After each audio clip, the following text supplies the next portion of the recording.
For my traditional names, my Niskat name is Timko Ix, which is the backbone of the Copper Shield. My Simshan name is Gabahix, which is a new copper. So I'd like to acknowledge that we are on the ancestral and traditional territories of our Coast Salish relatives. We raise our hands for allowing them to having us live, work, and play in their traditional territories. We really thank them, as we are not originally from these lands, and to being able to be here is a huge honor. And we definitely send out our love and our prayers to all of our Coast Salish relatives. So recently, some really disturbing news did happen where 215 children were found in Kamloops, and the sad part is that's just scratching the surface. There's unfortunately more out there, and yeah, no, they didn't get to go home, and that's genuinely sad. Mm-hmm.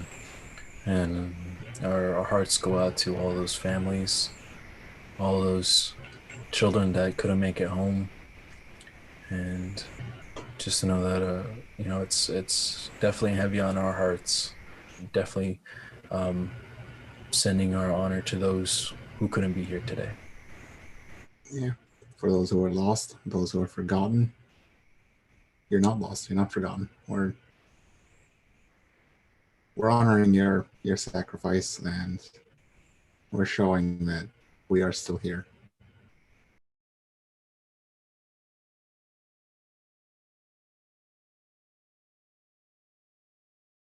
Howdy, folks. This is episode 1 of Loretta Todd. She is a master of her craft. She's done it all, and she's doing Coyote Science. She's filming another season right now as we speak. She did Monkey Beach, and I already can see there's going to be much, much more. She is a machine. She's just going to keep on going, and I can see it. Yeah, Loretta Todd. I absolutely loved working with her. I worked with her on Monkey Beach, and it was such an honor. We're very honored to have her on, and to where she's at now is amazing. And I really hope everyone who's watching and listening can definitely feel that as well. She's an inspiration to us all, and it just, even when you meet her, she makes you want to write something, and she's got a true passion for film, and that's part of the reason why we gravitate toward her. I actually remember this is years ago, like 3 years, when I first met her, and she was doing another web series at the time, and I was genuinely intimidated by her, where I was like, it's just kind of funny that to the uninitiated in film, ADs had to like run the set and make sure we're staying on top of things, and I genuinely could not do that because I was just so nervous and scared with Loretta. I was just like, hey Loretta, we gotta like move on to the next scene. Okay, cool. So I felt like a little child, and but once I actually got to know her a little more, I became a little more casual, and yeah, so that's my first memory of her, and that's how we know her, and that's why she's here with us having this beautiful conversation. And that was, well, you're about to watch it anyway, so it'll speak for itself. Thank you so much for being a part of this. Oh, no, I'm happy. I'm really glad I'm here. I'd like to support you two guys. If I could support you in more ways, I would. I'd like to put you in more movies, Nick, and I'd like to hire Mike to work on more films. So, yeah. So we will. We'll keep working on it. So hopefully soon. Oh, awesome. Okay. Yeah, so you've been working in the industry for a very long time. What would you say changed over the years? Well, I think the first place we have to start is we have to start thinking in that linear way of time. And I'm not just saying that because I've been working in the industry for a long time, but we have to put it in a bigger perspective. We have to put it in the idea that we've been storytellers since time immemorial. So I'm just this little tiny, tiny piece in all this, centuries and many generations, many storytellers. Um, so really that question, is a beautiful question because it extends beyond just you or me or Nick. It extends into who we are as Indigenous people. It extends into, what is storytelling? Who are storytellers? And I like to, if I go from that place, then storytellers are really critical. And I think the other thing about Indigenous people and our belief system is that we're all storytellers. That storytellers are what shapes us. It's who we are. Stories are energy. And that's the critical part of who we are as people. So I'm a very small part in this bigger universe of storytellers. In the practical part of what's been going on within this particular, what you could say is a colonial construct of a Canadian film industry. Yeah, I've seen changes for sure. It was never easy for me, as it was, I'm sure, for anyone. Everyone becoming a filmmaker, it isn't easy. Indigenous filmmakers, it's even harder. Indigenous women filmmakers, when I started, it was even harder. I had people tell me things like, well, because I wanted to do feature films back in the day, and people said, well, one guy told me once, well, women don't have authority. They don't have the kind of leadership authority to be on set to command, and Indigenous women have even less authority because I guess we're Indigenous women. I remember one guy telling me, oh, you should be so happy because you got these little cameras now and you can go tell your stories because these cameras are cheap and now you can go out and tell your stories. And I was like, hey, I want to do IMAX, So there's always been this effort to kind of limit us, contain us, tell us this is where you are, this is where you should be. That's the only place you get to be as Indigenous storytellers. And yet we're part of this universe. We're part of this continuum. We're part of this, since time immemorial storytellers on this land, in this place, So their construct is just one part of. So it's hard because certainly it's created a hurt. It was hurtful to hear those things. It was hurtful to be marginalized. It was hurtful to, not have opportunities. I had to make my own opportunities. But at the same time, I kept knowing that I was part of a bigger thing. And that bigger thing was more important than any of those disappointments or those hurts that, came at me within this industry. And so that's what made me persevere. That's what made me continue to do the work that I do. And the changes certainly through persistence and insistence by Indigenous storytellers and filmmakers over the years. You're starting to see those little inroads with respect to funding, those fundings changes, but that didn't happen in a vacuum or in isolation. That was hard work of many people for many years, saying these cultural institutions in Canada have to be more accountable, more transparent, and have to ensure that Indigenous people have access to those resources to tell stories. We had meetings, if you look at this, a very important study that came out in 2005 called At the Crossroads, where a group of Indigenous filmmakers and producers gathered in Vancouver at the then Chief Dan George Center, which is now the Bill Reid Gallery. And we, had Telefilm and National Film Board and CBC, and I don't know who else was there. There was CMF, I guess it was before CMF, it was sort of CTF. Everybody was there. And we said, look, we've done our research. This is who we are. This is what we do. This is our recommendations with respect to your cultural institutions. We want a percentage of the funding. We want autonomy and sovereignty within the delivery of that funding. And it didn't happen. And imagine what if it had happened, You know, you guys would have your own series on television right now. You know, you would have, you know, the APTN would have a budget, you know, 3 times, 10 times what it has. So, you know, so again, you know, it's frustrating. So you have to take those things and go, okay, that was that, you know, we've never given up, because we're not in service to them. We're in service to our communities. We're in service to our nations. We're in service to our ancestors. So those are things that we have to do. Have to keep making those inroads, making those changes, bringing those truths forward, making those things happen. And you know, I give all props to, you know, to the hard work of many people over the years to start to see that change that we're seeing right now. And it's not just the filmmakers. You know, you also have to look at the political people. You know, the people who worked in you know, the arts, the people who worked in, you know, healthcare. All those people were, you know, continually education. The message that, you know, we are sovereign and we need sovereignty over the telling of our stories, over our healthcare, over our education. It was all part of the bigger work that has been going on for, you know, since the arrival of the newcomers. I'm genuinely shocked that someone said that to you, that you have your own cameras, you could make your own stories. When was that? Oh, it was probably sometime in the mid to late 90s, sort of. But you know, they said other things too. My first film called Learning Path. It was a publicist who, I mean, you know, she says, oh well, you know, it's a hopeful film. I've said this before in other interviews. Every time I've made a film, whether it's a documentary or, you know, a drama, whatever, I've always said, what kind of film do you want to be, people in the film? And elders, veterans, all the people, they always say, every one of them have said, we want a hopeful film.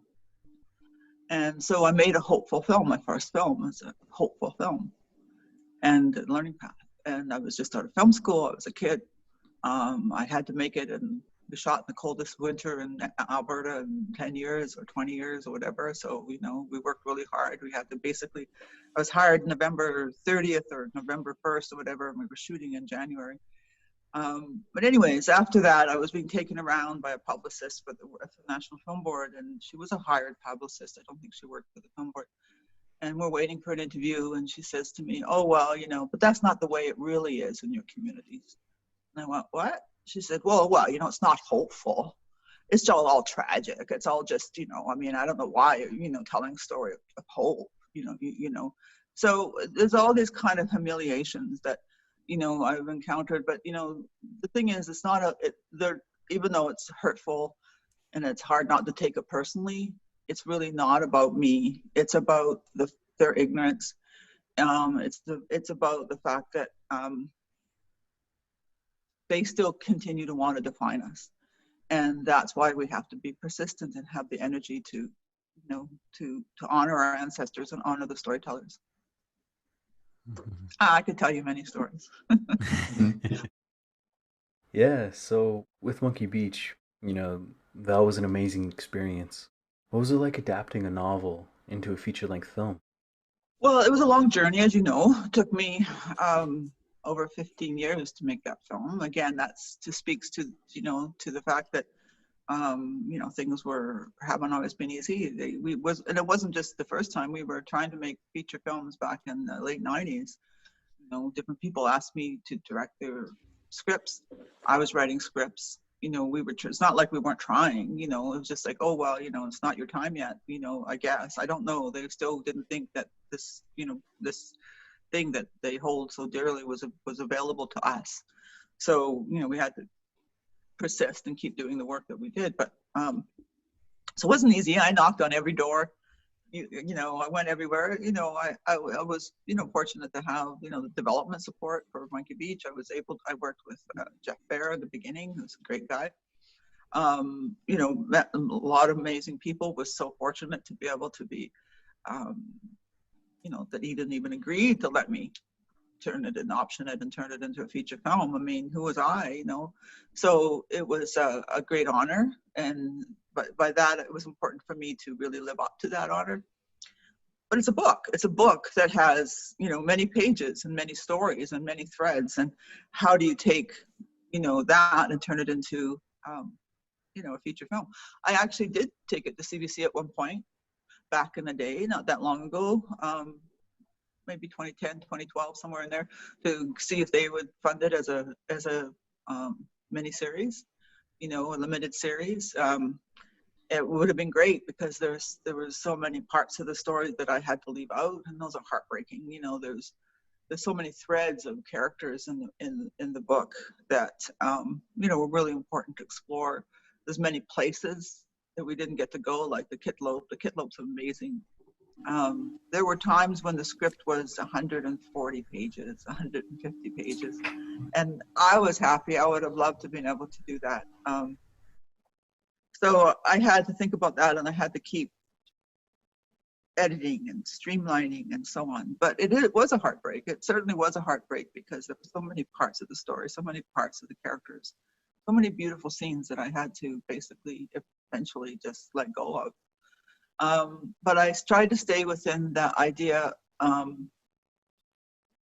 what was important to me in the story, what was important to me about Lisa's journey, or Lisa Marie in the book, was that she was on this journey to, embrace her medicine. So to me, that was a really important message, because as Indigenous women and Indigenous people, I think we have lots of medicine within us. We have these amazing gifts, whatever those gifts may be. We have these amazing powers. So what was important to me is to create a film in which the journey is the journey of embracing your power, embracing your medicine. And that then became the thing that was most critical to me in that storytelling. So even if I had to leave scenes out, even if I had to, take elements out, what was important for me is that I embodied that the characters embodied that the story embodied that the film embodied love, medicine. And in that sense, I feel very good about it. I think it honors Eden. Some people have said that the film is very close to the book, that they really feel like those characters came alive to them, characters that they had read so many times in that book and imagined them. But there were some people, of course, and that's always the scariest thing about adapting a beloved novel, iconic novel, really, into film, is everybody has their expectations about what the characters look like, what they sound like, what they do, how, all those sort of things. What's the most important parts of the film? But I think because I embraced love and medicine, in the end, that was what people were able to be immersed in and experience. And I think that's really important, because there's so much trauma in our lives, and so much intergenerational trauma and ongoing trauma of colonization, that we seldom get this moment where we just get to, be enveloped with love. And that's what I set out to do. So I hope I achieved that. So one thing I notice as an ongoing theme with you is that you like hopeful. You want that love and medicine into your work. And I personally think you translate that very well in your project. Thank you. I appreciate that. It's not easy, because there's this expectation to us to reveal our pain, put our guts out there, right? I mean, yeah, we do. We live all kinds of trauma. We live all kinds of pain, so it's not to say that we can't express that and share that and reveal it, make it true to the world. But I think at the same time, we have to really think about consequences of the images and how we tell the stories in the way of arriving at that. And I mean, I think it's because maybe, I don't know, I mean, it's not like I was raised traditionally or anything, but I spent enough time with old-time storytellers. I feel very fortunate that in my time of making films, I got to meet, wonderful veterans who, elders, people over the years who, went through a hell of a lot more than I ever did. And yet they were always hopeful. They always had love. They, even the ones that were still struggling with their own demons, even the ones who were still, had every reason to be angry every day they woke up, there still was this sort of underlying hopefulness, because how else how else are we going to survive? If we let them get to us, then they've won, So I think that's something that I really listen to it wasn't like someone sat me down. Just watching them, observing them, seeing them in their own lives, and being fortunate to be able to be in their lives and see that, if I don't honor that, if I don't honor people who have gone through so much, who have fought so long, generations of our people who have fought for our sovereignty, fought for who we are today and for our survival, for the land, for the water, all those things, then, I don't think I'm really doing my job. So I hope I'm doing that. Do I ever want to do something? I don't know. It's sort of funny because could I handle that? I can't handle horror. Back in the day, I used to be able to watch, that sort of the early horror, but those horrors, it was so comical that you didn't even take it really seriously. Some of those sort of Texas Chainsaw Massacre, things like that. I've watched those things, but and it's so, like I say, it's just so beyond the pale that you don't really kind of inhabit it at all. But nowadays horror has become so, I don't know, it's like Stephen King said in an interview I saw him, he said the monster wins. And so he doesn't like a lot of modern day horror because for him and his stories, the monster doesn't win. So I think that's the thing for me. I'm not doing horror, but I'm making sure the monster doesn't win. Even, the monster being colonization, not white people. It's not like it's not personalized that way. But colonization, is the monster. I don't want the monster to win. Yeah, no. Once again, you are doing a great job. So when I would say that, I would make an educated guess that your movies is meant for the youth and elders, correct? Well, someone said that about Monkey Beach. They said, "Oh, the grandmas will really like Monkey Beach." No. I didn't know whether that was that a good thing or a bad thing. What were they trying to say to me? I don't know. I mean, I'd like to think, yeah, definitely the youth and elders, because that was a lesson. That's what I was told is my job. That's all our jobs. That's a cultural lesson that was taught to me when I was younger, is that there is a circle, and in the middle of the circle are the elders and the children, because the elders are passing on the knowledge to the children, and the children also have messages of, that they have the spirit language, if you like, because they've come from, the universe. So they have this very important relationship that goes on for every nation, for every people. And so we are the circle outside, and we are the circle protecting. And that's where I get into this sort of thing about, we're supposed to be this linear passage that says, oh, well, you're young or you're old or you're this or you're that. It doesn't matter where we are in our life. We are there to protect the children and the elders and the stories and the cultural knowledge. So yeah, I guess in that sense that I do try to do that. I do try to look at it from that perspective of how can I serve the elders and the children? What good am I going to bring? And, how am I going to honor that relationship that they have and that I am, being entrusted with? All of us have been entrusted with. So I do try to do that for sure. But at the same time, in Monkey Beach, the music's pretty cool. Coyote's Crazy Smart Science Show, I got Mob Bounce and Coyote's Crazy Smart Science Show. I got, DJ Kukov, she's, bringing the beats and so lucky that Snotty Nose Rez Kids was part of, it.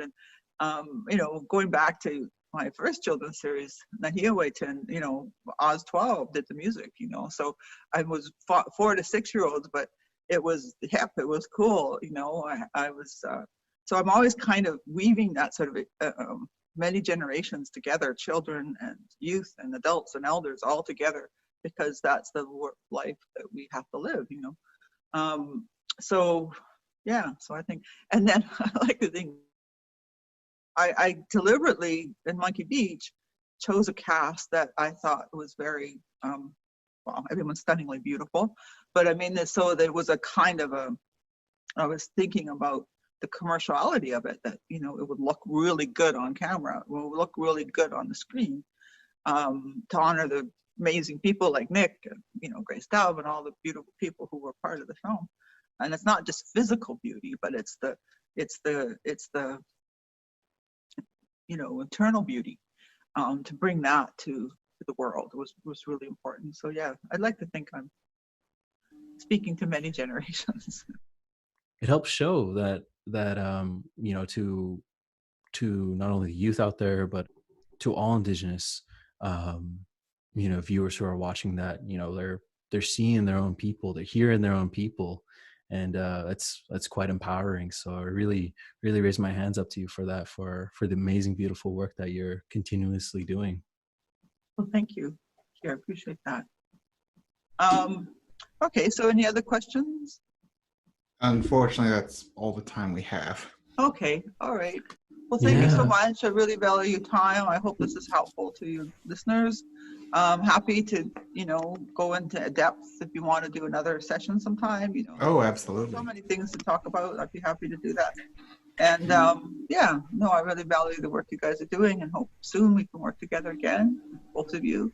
And I'm really glad you're doing this. So yeah, so take care, and looking forward to the series. And let me know if I can help in any way for your project. Sounds good. Thank you so much, Loretta. Before you go, we do have a gift for you that we'll be sending off. This is a piece from my dad, Mike Dangeli. It's called Tricksters, a storyteller. Oh, that's beautiful. So we'll be sending that to you for taking the time and energy of coming in, helping us out with this podcast. Thank you so much, and love to your dad, and to Miguela, and to the baby, and to all your family, and to Mike. I'm so glad to have you on my projects. I'd like to have you more, and take care, and good luck with all your projects, you guys. You're really inspirational. No, thank you. That means a lot from you. Okay. All right, you too. Yeah. Okay, bye-bye. Bye-bye. I want to definitely, raise my hands to our guests. Thank you all. And where you can find us, you ask. Well, Nick, where can they find us? Where can they find us is right now we are getting a Instagram. Doesn't make the cut.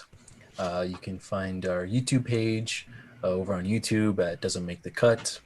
You can find us as well individually if you want to, see where we're going in our own careers as well. Me at Nick Dangeli on Instagram, Facebook, Twitter, all that amazing stuff. I also have my film production company, Dangeli Productions, also on YouTube as well. Yeah. We plan on streaming eventually, and we have a YouTube channel as well. And yeah, thank you for tuning in. We hope to see you in the next episode. As usual, friends, as usual, fam, we love you. Everyone who's here supporting us, and those of you who are watching, I want you to know that you are loved, you are cared, and you're doing the best that you can. And sometimes that's all anyone could ever ask for.